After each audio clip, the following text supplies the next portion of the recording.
Hi,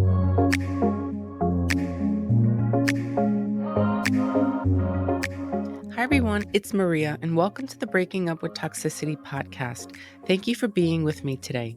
Each week, I will connect with people as they share relatable life experiences. We will talk about and at times challenge reoccurring unhealthy and toxic patterns that keep you from the changes you want to see as you break these unhealthy cycles. So let's get started and see where this show will take us today. Be sure to listen and don't forget to follow so that you never miss an episode. Welcome back to Breaking Up with Toxicity. I'm Maria Shkreli, a licensed mental health therapist, author of Breaking Up with Toxicity and Breaking Cycles.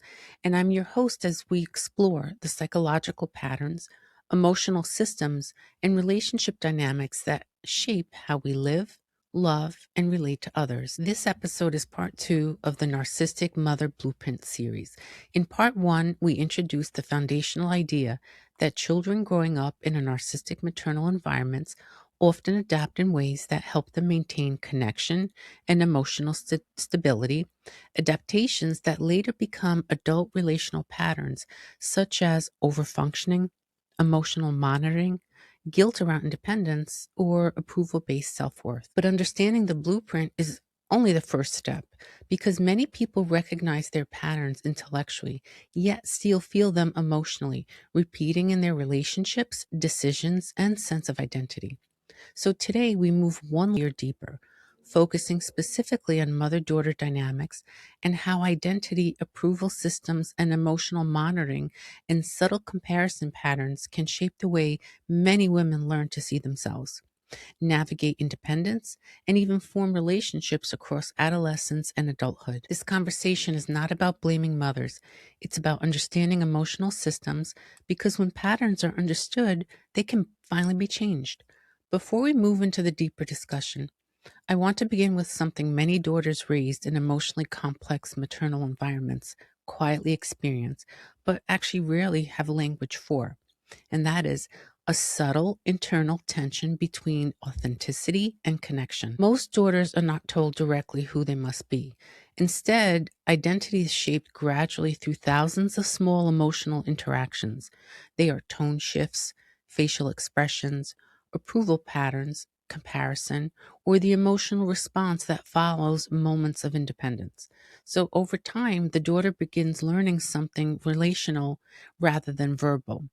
Which versions of me feel safe to express and which versions feel very risky. Gradually, identity begins organizing not only around who the daughter is, but around what keeps the relationship emotionally stable. In many narcissistic systems, this process is so normalized that the daughter does not recognize it as adaptation.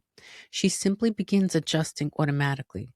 So she's becoming more careful with her opinions, more measured in how she shares excitement, more attentive to how others respond before fully expressing herself.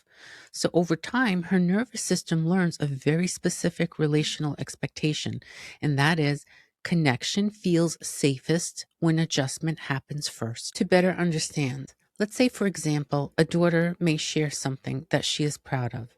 Let's say it's an achievement, an idea, or even a personal goal, and notices that the emotional tone of the room subtly shifts. The conversation becomes quieter, the response becomes corrective instead of celebratory, or the warmth that she expected feels slightly reduced. No one explicitly tells her to stop expressing herself, yet she recognizes and her nervous system registers the emotional change that has occurred. So the next time she may share the same excitement more cautiously. She may soften how strongly she expresses an opinion or delays speaking until she has assessed the emotional climate that's going on. Over time, these small adjustments begin happening automatically for her. What develops is not necessarily a lack of confidence. Many of these daughters grow into highly capable, articulate, and successful women. Rather, what develops is an internal monitoring system that quietly asks, often outside of conscious awareness, is this safe to say? How will this be received? And do I need to adjust before I speak? Because this pattern forms gradually across development, Many women do not recognize it until adulthood, when they begin noticing how often they are editing themselves in conversations, over explaining decisions, or feeling subtle anxiety when expressing independence, even in relationships that are supportive. To understand how this identity blueprint develops and why these responses can feel so automatic, we need to look at how these dynamics unfold across childhood, adolescence, and early adulthood, because each developmental stage reinforces the emotional learning in different ways and gradually shaping how safe it feels to be visible, independent, and fully oneself inside relationships. In many families, daughters are not positioned only around attachment, they are positioned around approval, comparison, and identity mirroring. While sons in the system are often shaped through loyalty and emotional responsibility, daughters are frequently shaped through evaluation, attunement, and subtle relational calibration. And this position often starts very early, long before adolescence, long before independence even becomes visible. In narcissistic systems, daughters may experience a subtle competition, criticism that's actually disguised as guidance, or approval that's tied to appearance, behavior, or even achievement. A daughter might feel celebrated when she performs well, but she's dismissed or actually corrected when she expresses vulnerability or independence. So over time, this internal monitoring does not feel unusual. It simply feels like being very careful, even though it is actually her nervous system that's trying to maintain this relational stability that's going on. And that internal monitoring does not just stay internal. In many families, it gradually turns into very specific emotional roles that the daughter begins occupying within the family system. So some daughters become emotional caretakers very early, listening to adult problems, mediating family tension, or managing a parent's feelings. And over time, many daughters begin forming very specific emotional roles within the family system. And here are some of those roles. Let's take number one. This is the harmony manager. So the role of this is the core function here. The daughter keeps the emotional environment very calm and conflict free. The harmony manager learns early that tension in the household feels unsafe. So she becomes highly skilled at smoothing disagreements, right? Changing topics, mediating arguments, or adjusting herself to prevent emotional escalation. So her system, her nervous system, becomes orientated towards maintaining the peace rather than expressing her personal needs. So, a childhood example of this, let's say parents begin arguing at dinner. The daughter cracks a joke, distracts her siblings, or changes the subject so that the conflict stops. In adulthood, what this looks like is she may avoid difficult conversations, apologize quickly, even when it's not a fault, or feel intense anxiety when others are upset because she feels responsible for restoring that emotional calm. Second, we have the approval earner. And the core function here is that she secures connection through achievement, performance, or just being good. This daughter learns that praise, warmth, or attention increases when she performs well academically, socially, or even behaviorally. So over time, her worth becomes tied to productivity or success rather than her inherent identity. So what this looks like in childhood is, say she receives the most positive attention when bringing home awards, helping extensively, or being the easy child. So she learns, if I perform well, I am valued. Then in adulthood, she may become highly successful, yet internally she's very anxious, feeling she must constantly, continuously have to prove herself, struggling to rest, or fearing that mistakes will reduce others' approval of her. Now we have the emotional barometer, and the core function here is the daughter monitors emotional shifts in others to anticipate the conflict. So here, this daughter becomes extremely sensitive to tone changes, facial expressions, or subtle emotional cues. She learns too quickly to assess who is upset, what mood somebody's in, and how she should adjust herself accordingly.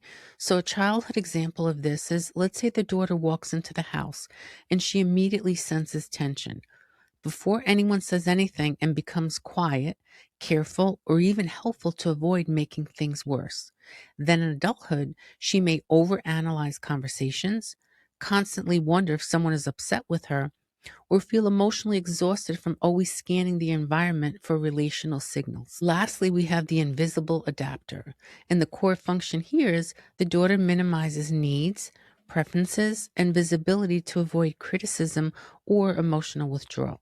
So the daughter learns that expressing strong opinions, needs, or even individuality may lead to tension, comparison, or dismissal. So she adapts by becoming very quiet, agreeable, and basically low maintenance. In childhood, what this looks like is, let's say the daughter stops asking for help. She avoids sharing opinions or says anything is fine when asked what she wants because she's learned that needs creates emotional friction. And then in adulthood, she may struggle to identify what she actually wants, feel uncomfortable asserting boundaries, or she may remain in unsatisfying situations because expressing preference feels way too emotionally risky for her. These reactions make sense in context. They are adaptive nervous system strategies. They are learned ways of preserving connection in the environments where emotional stability felt very conditional or very unpredictable. They are rarely assigned directly. They form gradually through repeated emotional experience that teach the daughter what maintains connection and what actually creates tension. And because these strategies once protected the relationship, they often continue operating automatically into adulthood. This is why boundaries can feel like betrayal, not because the boundary is wrong, but because the nervous system learned very early that separation could carry emotional consequences.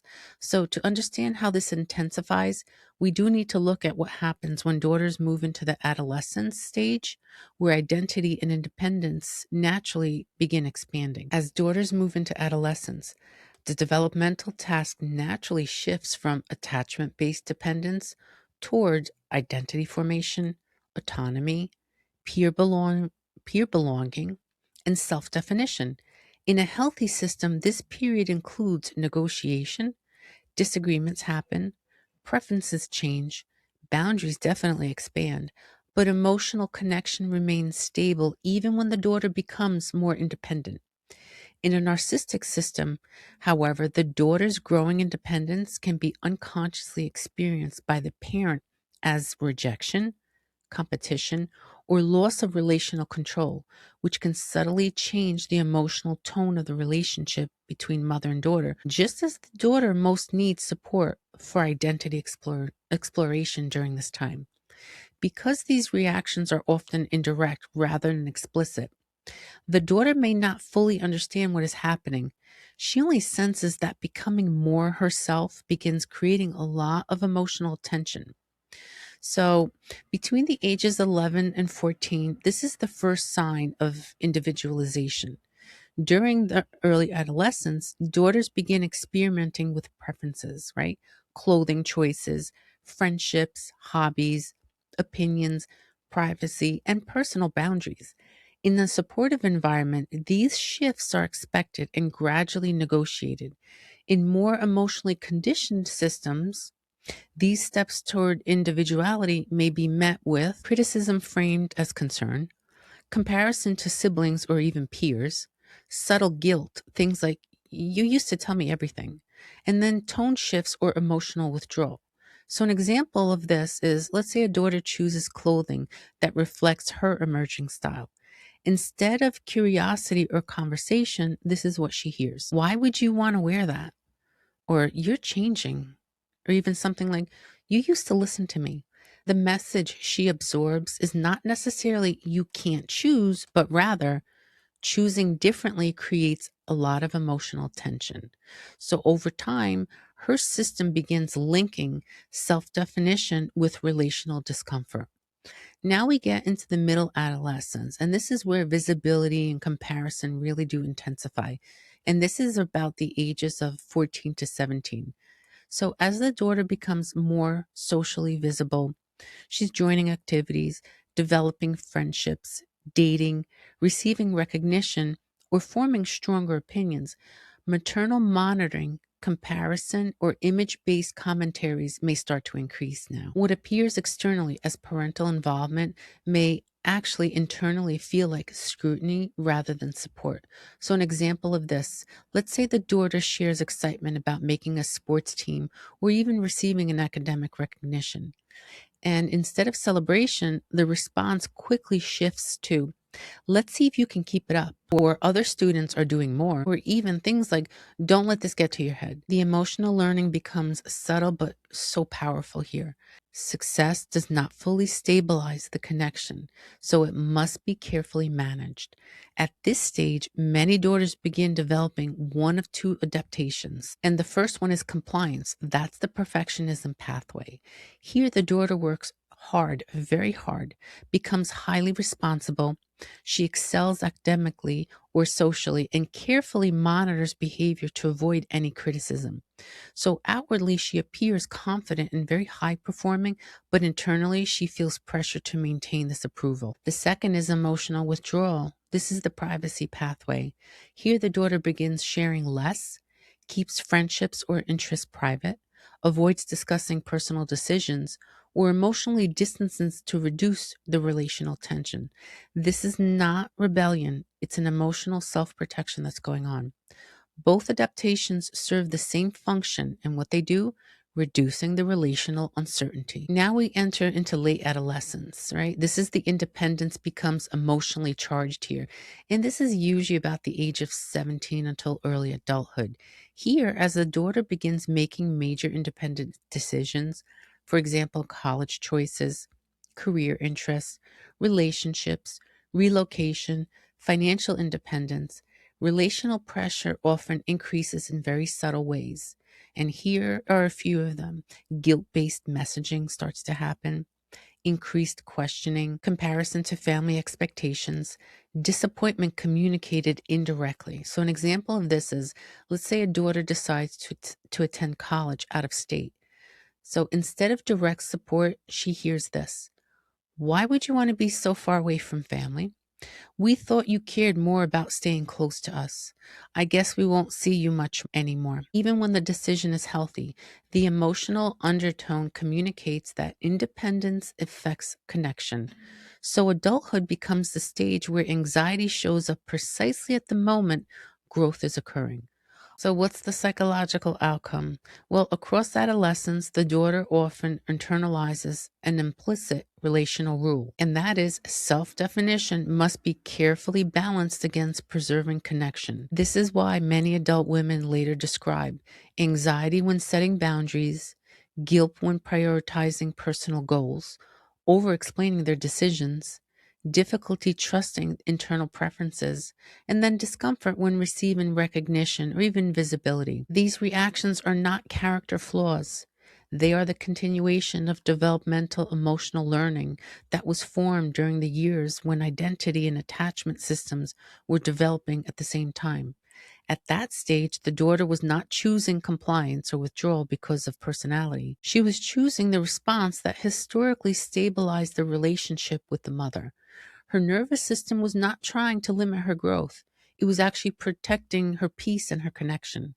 And this is why adulthood often becomes the stage where many women begin renegotiating these patterns, learning, sometimes for the first time, that individuality does not have to threaten belonging. So that early adulthood carryover and late adolescence and early adulthood often reveal the long-term relational patterns that are shaped when daughters begin differentiating, relocating, setting boundaries, and choosing partners or making independent life decisions.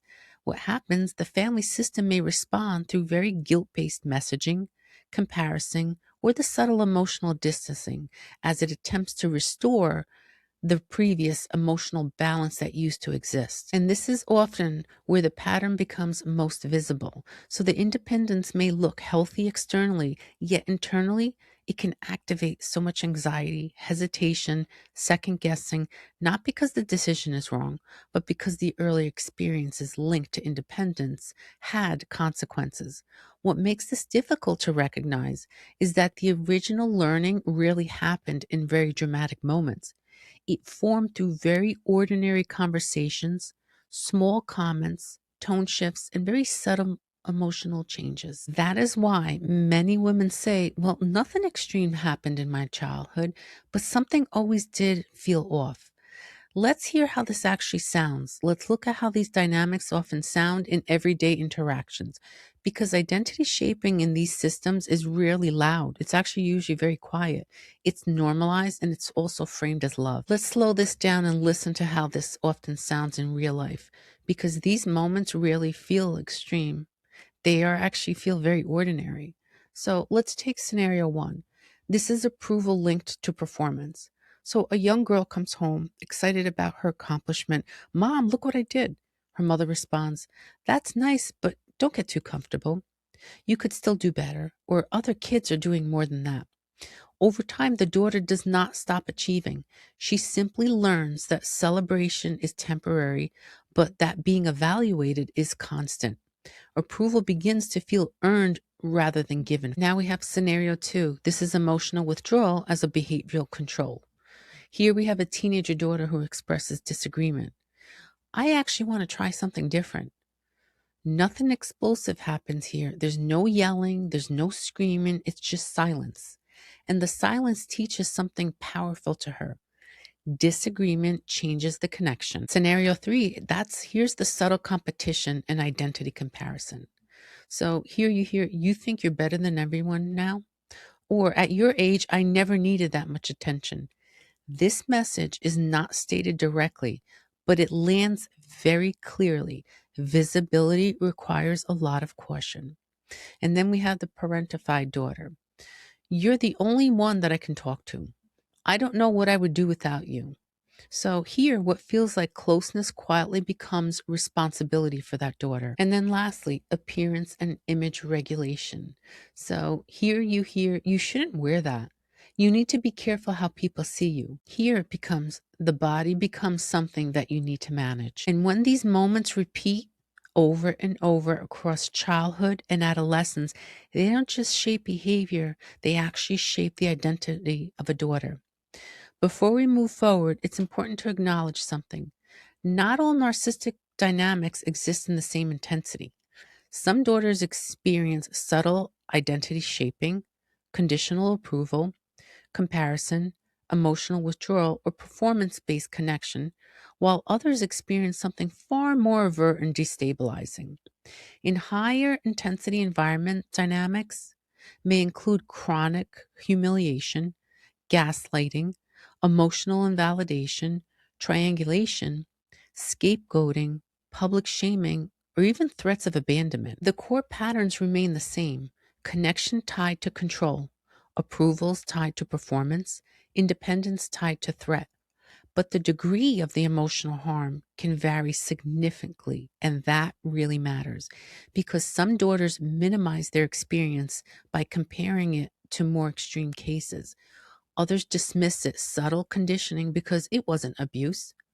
But relational shaping exists on a continuum, and both subtle conditioning and overt psychological abuse can shape identity, the nervous system, how it responds, and relational expectations long into adulthood. So, across repeated childhood and adolescent experiences, the conditional approval, emotional withdrawal, subtle comparison, parentification, and image monitoring, her nervous system gradually develops a set of relational expectations that often remain active long after the original environment has changed. So over time, the emotional learning becomes very consistent, where connection requires monitoring. I need to watch the tone, the reactions, and the moods carefully in order to maintain closeness. Approval requires adjustment. So I stay safe in a relationship when I adapt quickly, I perform well, or I avoid disagreements. And then visibility carries risk, right? Standing out, expressing strong needs, or making independent decisions may create too much distance or tensions. These patterns don't announce themselves. They quietly become the lens through which relationships are interpreted.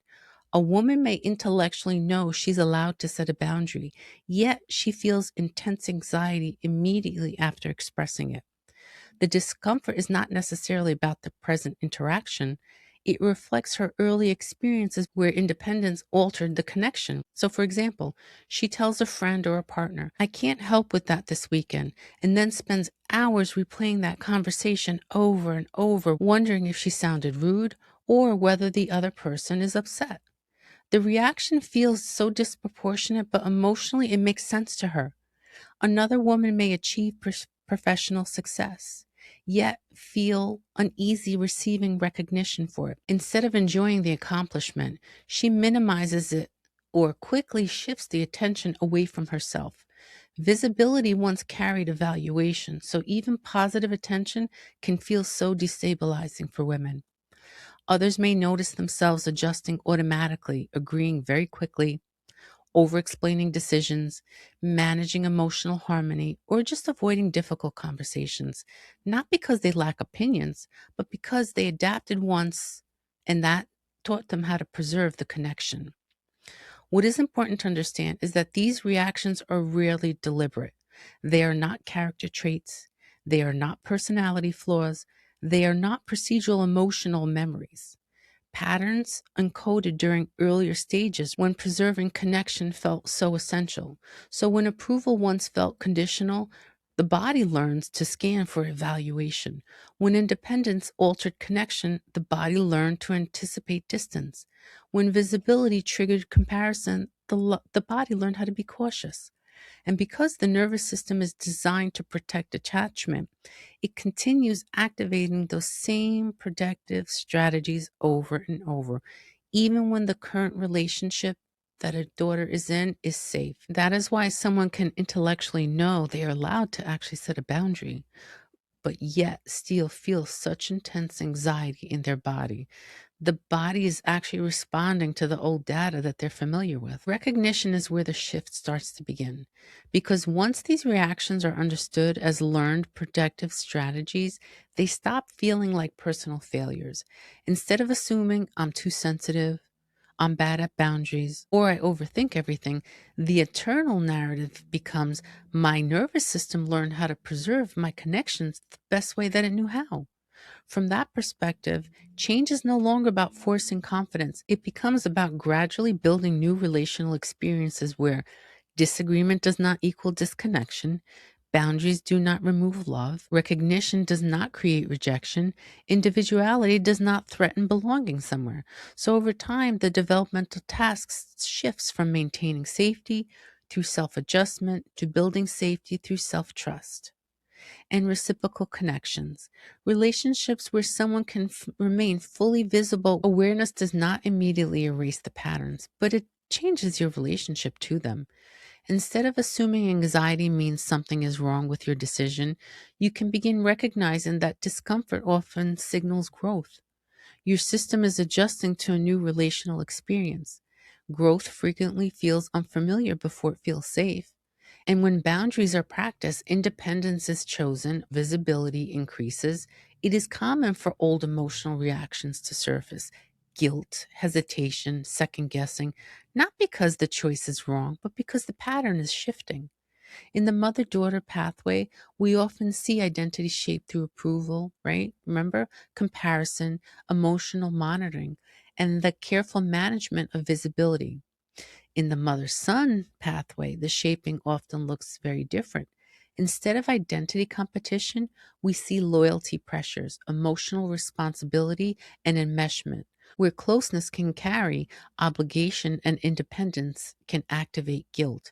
In the next episode, we'll explore how that loyalty blueprint forms, how emotional enmeshment develops across childhood and adolescence, and how those early dynamics shape adult relationships in ways many men experience but rarely have language for. Before we close, remember this.